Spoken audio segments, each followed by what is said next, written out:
Imagine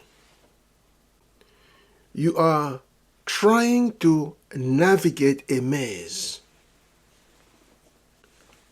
completely blindfolded. You pushing forward, making turns, but for some reason, you keep hitting unseen walls. Frustrating, right? Even exhausting. What if I told you that for many of us, life's journey feels like this because of invisible beliefs, silent directors running old scripts in the back of our minds, shaping our decisions and capping our potential before we consciously come to a place where we can choose. These are not just thoughts. They are the unseen architects shaping our everyday reality. And the most dangerous ones are the ones that we don't even know exist. Today, we are going to pull back the curtains. This is step 1 of the E.D.G.E method, exposing the belief. Step 1, of course, you have to bring the shadow to light. So how do we begin to expose these elusive beliefs? How do you expose the ones running your internal system on autopilot? It's about becoming a compassionate detective of your inner world. And here are 3 powerful techniques that you can implement right away. Number 1, become a detective of your inner dialogue. Tune into the recurring phrases, the automatic responses, the stories you get to tell yourself, and pay laser attention to the moment when you catch yourself saying things like, I can possibly do this because that because is pure gold. It's the belief finally speaking so you can hear what it has been thinking all along. Or something like, that's just the way I am. Then ask yourself the follow-up question. Is this truly you? Or who you have been programmed now to be? Or something like this. I really should be doing more. Or I should be better by now. That's the voice of the inner critic finally coming to the surface.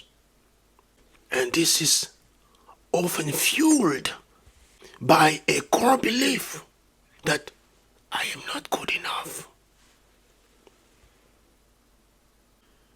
These phrases, when you learn to spot them, they are going to become like the little red flags or signposting beliefs you have accepted as undeniable truths, often without a shred of conscious examination. 2, tune into the emotional and static friction. What do I mean by that? As my wife always says, our emotions are profound messengers. Feelings like persistent guilt, shame, anxiety, or a simmering frustration often arise from a deep internal conflict. a dissonance between the life that your soul is calling for and the restricting beliefs still holding you back in the same place, in the same old place, within the same old crowds. When you feel that emotional static, that uncomfortable friction, don't numb it. Instead, get curious. Ask questions. What belief within me could be generating a feeling like this? This is now where you move to step number 3. Deploy the deep truth extractor question. This is going to be deceptively simple, but incredibly potent. When you hit an invisible wall, whether it is in your own performance, your confidence, decision making, or your relationship, take a breath and ask yourself one penetrating question. What am I assuming is true here? In other words, what unspoken rule, what fundamental assumption about yourself, about others, or about the world around you is quietly shaping your behavior, is quietly shaping your perception, is quietly shaping your choices in this very moment? This question cuts through the noise and goes straight to the core of the matter. Let's look at a real life example that's going to help better illustrate what I'm trying to say. Let's consider the monumental example of Nelson Mandela.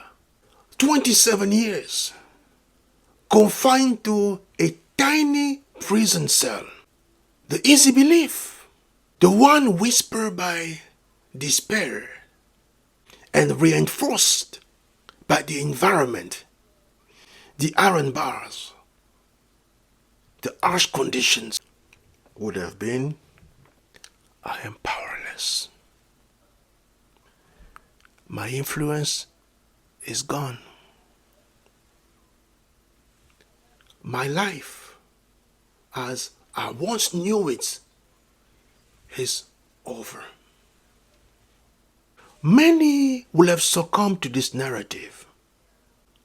But Mandela, even within these crushing confines, refused to let this external reality dictate his internal truths. But instead, he chose to interrogate the belief that imprisonment was meant to mean irrelevance. He refused that.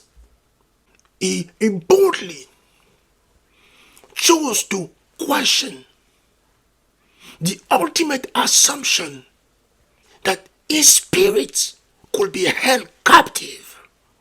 This is how he came to a place where he started to unearth, to expose within himself a far more profound and resilient truth. I am still a leader. My mind is free. My spirit can still inspire, even from this tiny cell.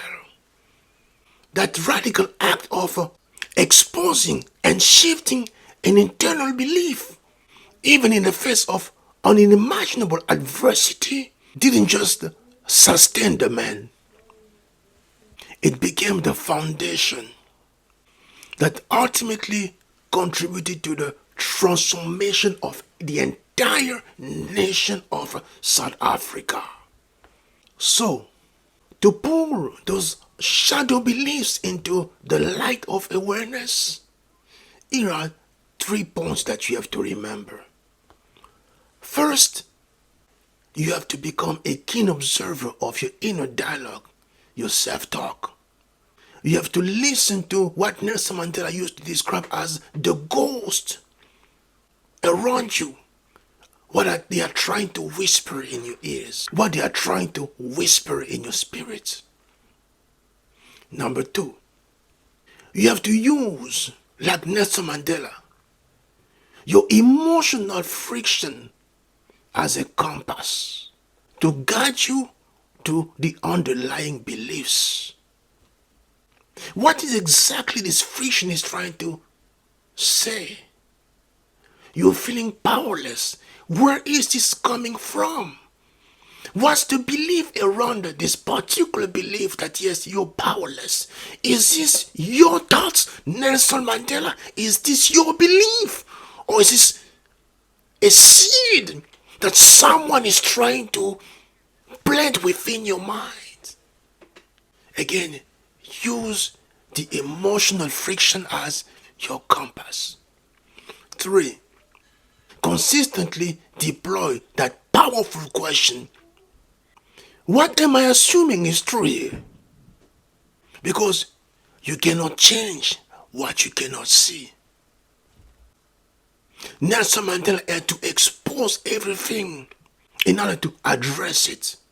Because the moment you expose an old limiting belief, the moment you truly see it for what it is, that's where you reclaim your power. You take back the authority to decide if that belief still deserves to run your life. The act of seeing or exposing is the first step towards conscious creation. It's where your own evolution will truly begin. So now that you know how to expose these beliefs, are you ready to learn how to dismantle their outdated logic and truly break free? That's exactly what we're going to cover in the next step of the E.D.G.E method. So click here to continue your journey and learn how to deconstruct the belief. You have illuminated the shadow. Now it's time to understand its architecture. Alright? Much love everyone. I'm out.